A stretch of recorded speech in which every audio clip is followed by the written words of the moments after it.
तो देखी लो दीदी, सावन में कैसे तोता बोला था ना, पटू पटू हमेशा बोले ना, कैसे बोला था ना। हर हर महादेव, मैया भवानी की, हमारे सनातन धर्म की सभी देवी देवता के चरणों में प्रणाम बा, सभी गुरु भाई बहनों के चरणों में प्रणाम बा। हमारा प्रण सुधार करेंगे। आए दीदी लो। सावनावे में तोता बोले, सावनावे में तोता बोले, नमः शिवाय हो। सावनावे में तोता बोले, नमः शिवाय हो। सावनावे में तोता बोले, नमः शिवाय हो। सावनावे में तोता बोले, नमः शिवाय हो। सावनावे में तोता बोले। भोला जी के गुरु तोता लिहले बनाई, भोला जी के गुरु तोता लिहले बनाई।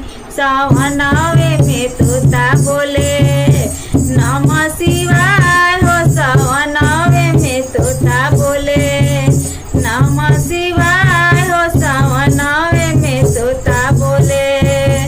पहिले तो बोलत रहे पटूरे पटूरे, पहिले तो बोलत रहे पटूरे पटूरे।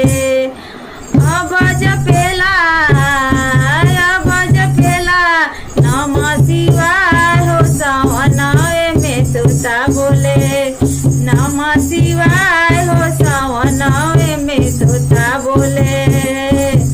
भोरे भोरे सुनेला चारा चासु गानावा, भोरे भोरे सुनेला चारा चासु गानावा।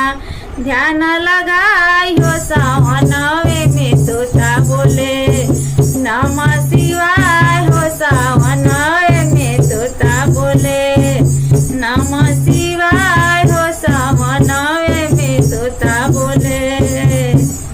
भोला जी के गुरु लिहले बनाई, भोला जी के गुरु तोता लिहले बनाई। सावनावे में तोता बोले, नमः शिवाय हो। सावनावे में तोता बोले, नमः शिवाय हो। सावनावे में तोता बोले। केहू के बात नहीं सुनेला तोता, केहू के बात नहीं सुनेला तोता। नमः शिवाय के, नमः शिवाय के रटना लगाए हो। सावनावे में तोता बोले, नमः शिवाय हो। सावनावे में तोता बोले। दया मांगी ज्ञान लिहले जिंदगी के पार हो, दया मांगी ज्ञान लिहले जिंदगी के पार हो। सावनावे में तोता बोले, नमः शिवाय